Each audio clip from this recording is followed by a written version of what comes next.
அனைவருக்கும் வணக்கம். நான் உங்கள் ஜெயபாலன்.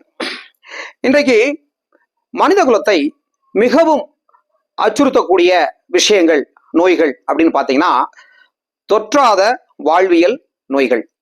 அதில் முதல் இடம் எதுக்கு அப்படின்னா டயபெட்டிஸ் என்று சொல்லக்கூடிய சர்க்கரை நோய். அதற்கு அடுத்தபடியாக உயர் இரத்த அழுத்தம். இந்த உயர் இரத்த அழுத்தம் காரணமாக வரக்கூடிய இதய நோய்கள் மற்றும் இந்த உயர் இரத்த அழுத்தம் காரணமாக மூளையில் உள்ள சிறிய இரத்த குழாய்களில் வெடிப்பு ஏற்பட்டு அதனால் அங்கே ரத்தம் கசிந்து அந்த கசிந்த ரத்தம் உறைந்து அதனால் வரக்கூடிய ஸ்ட்ரோக் என்று சொல்லக்கூடிய பக்கவாதம். அதற்கு அடுத்தபடியாக கிட்னி சிறுநீரக செயலிழப்பு, அப்புறம் கேன்சர். இந்த மாதிரி பல்வேறு விதமான தொற்றாத வாழ்வியல் நோய்கள் இன்றைக்கு நமக்கெல்லாம் மிகவும் ஒரு சவாலாகவும் அச்சுறுத்தலாகவும் இருக்கிறது. இந்த தொற்றாத வாழ்வியல் நோய்கள் வருவதற்கு என்ன அடிப்படை காரணம் அப்படின்னா லைஃப் ஸ்டைல் என்று சொல்லக்கூடிய வாழ்வியல் முறைகள். அப்ப இந்த வாழ்வியல் முறைகள்ல மிகவும் அடிப்படையாக இருக்கக்கூடிய விஷயம் என்னன்னா உணவு. அதற்கு அடுத்தபடியா இருக்கக்கூடியது உடல் உழைப்பு அல்லது உடற்பயிற்சி. சோ இப்போ இந்த உணவு எப்படி ஒரு நோய்க்கு காரணமாக அமைகிறது அப்படிங்கிறதான் நாம இந்த வீடியோல பார்க்க போறோம். இப்ப நம்ம உடம்புல பாத்தீங்கன்னா சாதாரணமா ஒரு 20 ட்ரில்லியன்ல இருந்து 100 ட்ரில்லியன் செல்கள் இருக்கிறது.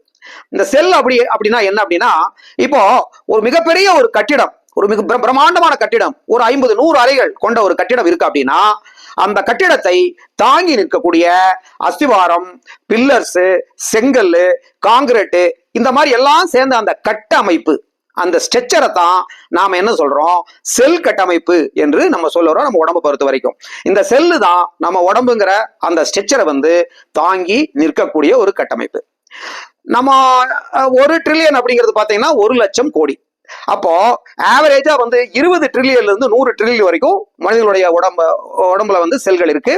அது வயதிற்கு தகுந்தாற் போல, அவங்களோட வெயிட்டுக்கு தகுந்தாற் போல வேறுபடும். அப்போ ஏறக்குறைய 20 ட்ரில்லியன் அப்படின்னா 20 லட்சம் கோடி செல்கள் நம்ம உடம்புல இருக்கு. இந்த செல்கள் எல்லாமே அந்தந்த இடத்துக்கு தகுந்த மாதிரி. இப்போ இருதயம் அப்படின்னா இருதய செல்கள், கணையம்னா கணைய செல்கள், எலும்புனா எலும்பு செல்கள், மூளைனா நியூரான்ஸ் என்று சொல்லக்கூடிய மூளையினுடைய செல்கள். அதே செல்லு தான் முடியாகவும் இருக்கிறது, அதே செல்லு தான் நகமாகவும் இருக்கிறது, அதே செல்லு தான் வயிற்றில் இருக்கக்கூடிய ஜீரண உறுப்புகளாகவும் இருக்கிறது. எல்லாமே செல்களால் ஆனது. இந்த செல்கள் எல்லாமே புரோட்டீன் என்று சொல்லக்கூடிய நாம் உண்ணும் உணவில் உள்ள புரதத்தால் ஆக்கப்படுகிறது. இந்த புரதத்தையும் கார்போஹைட்ரேட்டையும் சர்க்கரை என்று சொல்லக்கூடிய அந்த குளுக்கோஸையும் உள்ளடக்கியதுதான் நம்முடைய உணவு. நாம் உண்ணும் உணவுல கார்போஹைட்ரேட், புரோட்டீன், சுகர் கண்டென்ட், அது போக நியூட்ரியன்ஸ் என்று சொல்லக்கூடிய பல்வேறு விதமான சத்து பொருட்கள், விட்டமின்ஸ், மினரல்ஸ். இப்போ காப்பர், அயர்ன், ஜிங்க், செலீனியம், இந்த மாதிரி மினரல்ஸ், ABCD அப்படின்னு B12, B6 அந்த மாதிரி சொல்லக்கூடிய இ வைட்டமின் என்று சொல்லக்கூடிய பல்வேறு விதமான வைட்டமின்கள், இது எல்லாம் நம்ம உணவின் மூலமாக வாய் என்று சொல்லக்கூடிய அந்த கிரைண்டரால் அரைக்கப்பட்டு, குடல் என்று சொல்லக்கூடிய மிக்சியால் கலக்கப்பட்டு, குடலுக்கு எடுத்து செல்லப்பட்டு சிறுகுடல் பெருகுடல் வழியாக செல்லும் பொழுது அந்த குடலை சுற்றியுள்ள இரத்த குழாய்கள் மூலமாக நாம் உண்ணும் உணவில் உள்ள இந்த சத்து பொருட்கள் எல்லாம் கிரகிக்கப்பட்டு இரத்தத்தின் வழியாக நம் உடம்பில் உள்ள பல ஆயிரம் கோடிக்கணக்கான செல்களுக்கு எடுத்து செல்லப்பட்டு அந்த செல்கள்ல என்ன இருக்கு அப்படின்னா, இப்போ ஒரு சின்ன ஒரு பெட்ரோல் என்ஜின், குட்டியோண்டு ஒரு கண்ணுக்கு தெரியாத ஒரு பெட்ரோல் என்ஜின் இருக்குன்னு வச்சுக்கோங்களேன். அந்த பெட்ரோல் என்ஜின் எப்படி நம்ம 2 வீலர்லயோ 4 வீலர்லயோ அந்த பெட்ரோல் என்ஜின் எரிந்து அது சக்தியாக மாற்றப்பட்டு அந்த அந்த அந்த இயந்திரம் இயக்கப்படுகிறதோ, அது மாதிரி நம்ம உடம்பில் உள்ள பலாயிரம் கோடிக்கணக்கான செல்களில் பெட்ரோல் என்று சொல்லக்கூடிய இந்த உணவுப் பொருட்களில், குறிப்பாக அந்த உணவுப் பொருளில் இருக்கக்கூடிய சர்க்கரை அங்க என்ன ஆகுது அப்படின்னா, நாம் சுவாசிக்கக்கூடிய, அதாவது எப்படி வண்டிக்கு எப்படி ஏர் ஃபில்டரோ அந்த மாதிரி நம்ம நுரையீரல் ஒரு ஏர் ஃபில்டர் மாதிரி இருந்து மூக்கின் வழி சுவாசத்தின் வழியாக ஆக்சிஜன் உள்ள எடுத்து எல்லா செல்களுக்கும் சப்ளை பண்ணுது. அந்த இடத்தில் ஆக்சிஜன் என்று சொல்லக்கூடிய உயிர்காற்றின் துணையோடு அங்கே சர்க்கரை எரிக்கப்பட்டு அந்த இடத்தில் சக்தி, அதாவது வந்து நம்மளுடைய இதயம் இயங்கணும், நுரையீரல் இயங்கணும், கை கால்களை இயக்கணும், நாம நம்ம வேலைகளை செய்யணும், கண் பார்க்கணும், வாய் வந்து சுவைக்கணும், இப்படி மூளை வந்து சிந்திக்கணும், எல்லாத்தையும் கட்டுப்படுத்தணும். இப்படி உடலில் உள்ள ஒவ்வொரு உறுப்புகளின் இயக்கத்திற்கும் தேவையான அந்த எனர்ஜியை அந்தந்த செல்களில் இருக்கக்கூடிய மைட்டோகாண்ட்ரியா என்று சொல்லக்கூடிய மிகச்சிறிய அந்த குட்டி என்ஜின் மூலமாக எரிக்கப்பட்டு என்ன ஆகுது, அங்க உருவாக்கக்கூடிய அந்த வேஸ்டேஜ் என்று சொல்லக்கூடிய ammonia, urea, uric acid, creatinine, carbon di oxide, இந்த மாதிரி அந்த வேஸ்டேஜ் எல்லாம் அங்கிருந்து உருவாகிறது. எல்லா இடத்துல இருந்து அதை கலெக்ட் பண்ணி இந்த யூரியா, யூரிக் ஆசிட், அம்மோனியா அதையெல்லாம் என்ன பண்ணும், நேரா கிட்னி கிட்ட கொண்டு வந்து கொடுத்து அதை அப்படி வெளியேற்றி விடும். கார்பன் டை ஆக்சைடை கொண்டு வந்து ஏர் ஃபில்டரான அந்த நுரையீரல் கிட்ட கொடுத்து அதை நுரையீரல் வழியா வெளியே ஏற்றி விடும். இப்படி நம்முடைய உடலினுடைய இயக்கம் வந்து தொடர்ச்சியாக மிக சிறப்பாக ஒவ்வொரு நொடியும் செயல்பட்டு வருகிறது. இந்த இயக்கத்துல என்ன இந்த இடத்துல கேள்வி அப்படின்னா, நாம வந்து பசித்த பின் உணவை உண்ண வேண்டுமா அல்லது நேரத்துக்கு சாப்பிடணுமா? இப்ப நிறைய பேர் என்ன சொல்லுவாங்கன்னா, நீ டைமுக்கு சாப்பிடுறது இல்ல, வேலைக்கு சாப்பிட மாட்டேங்கிற, நேரத்துக்கு சாப்பிடுங்க அப்படின்னு நம்ம அப்பா அம்மா எல்லாம் சொல்றதெல்லாம் நம்ம கேள்விப்பட்டிருப்போம். அப்ப இந்த நேரத்துக்கு சாப்பிடுறது அப்படிங்கிறது என்ன அப்படின்னா, உதாரணமா ஒருத்தர் வந்து ஒரு 8:30 மணிக்கு காலையில ஒரு டிஃபன் சாப்பிடுறாரு, அடுத்தது மத்தியானம் 1:30 மணிக்கு சாப்பாடு சாப்பிடுறாரு, நைட் ஒரு 8:30 இருந்து 9 வரைக்கும் நைட்டு டிஃபன் சாப்பிடுறாரு, நடுவு ஒரு சாயந்தரம் ஒரு 4 இருந்து 5 வரைக்கும் ஒரு லைட்டா ஒரு மைல்டான ஏதோ ஒன்று சாப்பிடுறாரு அப்படின்னு வச்சுக்கோமே. அப்போ இது வந்து அவருடைய சைக்கிள், ரெகுலரா அவர் வந்து இந்த டைம்ல இப்படிதான் சாப்பிடுவார், இது வந்து கரெக்டா நான் டைமுக்கு டைம் சாப்பிடுறேன் அப்படின்னு சொல்லக்கூடிய ஒரு நபருடைய ஷெட்யூல் அப்படின்னு வச்சுக்கலாம். இன்னைக்கு என்ன பண்றாரு, நாளை காலையில அவர் என்ன பண்றாரு, ஒரு மேரேஜுக்கு போறாரு, நல்ல அருமையான வந்து சரவணபவன் கேசரி பாரு, நல்லா நெய் ஊத்தி ஏராளமான முந்திரி போட்டு ஒரு அருமையான கேசரி, சூப்பரான ஒரு அன்னபூர்ணா இது வடை மாதிரி ஒரு உளுந்து வடை, அதுக்கு 2-3 வகையான சட்னி, அதுக்கப்புறம் நல்ல நெய் வடிகிற மாதிரி ஏராளமான முந்திரியை போட்டு ஒரு அற்புதமான ஒரு பொங்கல், ஒரு அருமையான நல்ல சுவையான கிச்சடி, அதுக்கப்புறம் வந்து ஒரு கேரட் போட்டு ஒரு ஊத்தப்பம், ஒரு பொடி தோசை, இப்படி ஒரு ஹெவியான மார்னிங் டிஃபன் வந்து அந்த அந்த கல்யாணத்துல ஒரு சாப்பிட்றாரு வச்சுக்கோமே. அவருக்கு மத்தியானம் ரெகுலரா சாப்பிட்ற அந்த 1:30 மணிக்கு பசிக்குமா? கண்டிப்பா பசிக்காது.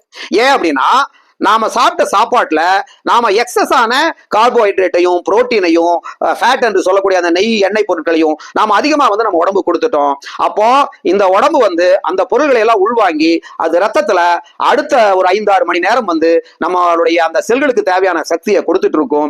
எந்த நேரத்தில் அந்த செல்களில் வந்து சக்தி குறைகிறதோ அப்ப என்ன ஆகுது, வண்டிக்கு ரிசர்வ் விழுகிற மாதிரி நம்ம உடம்புக்கு ஒரு ரிசர்வ் விழுகுது.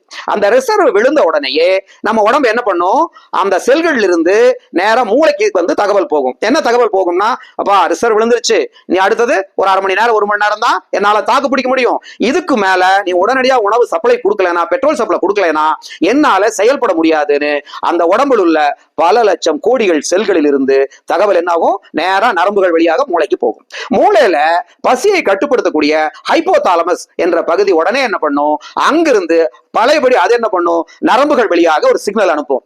எங்க சிக்னல் அனுப்பும்னா, கணையம், கல்லீரல், ஜீரண உறுப்புகளை உற்பத்தி பண்ணக்கூடிய அந்த சுரப்பிகளுக்கு, அந்த என்சைம்களை உற்பத்தி பண்ணக்கூடிய சுரப்பிகளுக்கு, அதுக்கப்புறம் குறிப்பா வயிற்றுல வந்து ஆசிட், ஹைட்ரோகுளோரிக் ஆசிட் என்று சொல்லக்கூடிய நம்ம உணவை ஜீரணிக்கிறதுக்கு தேவையான மிகவும் ஒரு முக்கியமான ஒரு பொருள் அந்த ஹைட்ரோகுளோரிக் ஆசிட்.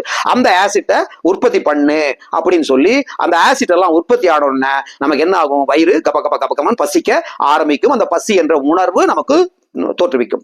அந்த உணர்வு வந்த உடனே என்ன பண்ணுவோம், நாம் உடனே வந்து உணவை நாடுவோம். எங்க ஒரு பக்கம் ஒரு ஹோட்டலுக்கோ அல்லது நம்ம டிஃபன் கொண்டு வந்த அந்த டிஃபனையோ எடுத்து உடனடியாக நாம உள்ள அந்த உணவை போட்டோம் என்றால் அந்த உணவு முழுமையாக நல்ல சிறப்பா ஜீரணமாக்கப்பட்டு அந்த முழுமையான ஜீரணம் அடைந்த உணவு உள்ள போகும்.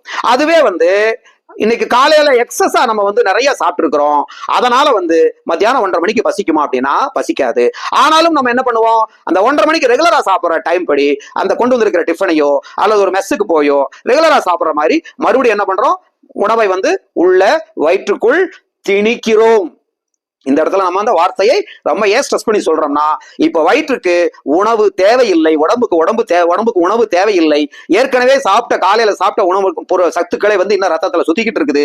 அப்போ நாம என்ன பண்றோம், உணவை உள்ளே திணிக்கும் பொழுது அந்த இடத்துல ஹைட்ரோகுளோரிக் ஆசிட் இருக்காது, பைல் ஜூஸ் இருக்காது, கணையத்துல இருந்து சுரக்கக்கூடிய சுரப்பிகள் வந்து ஜீரண சுரப்புகள் எதுவுமே இருக்காது.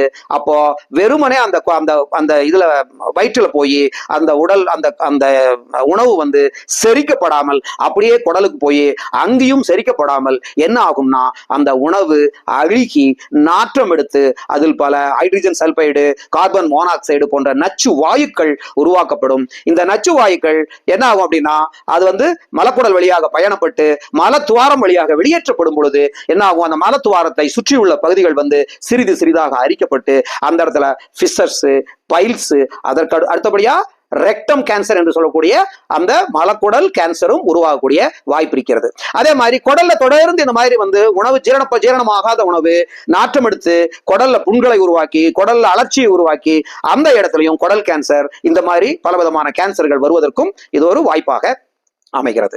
அது போக என்ன ஆகும் அப்படின்னா இந்த ஜீரண மண்டலம் பாதிக்கப்படும் பொழுது அந்த ஜீரண மண்டல பாதிப்பின் எதிரொலியாக என்ன ஆகும்,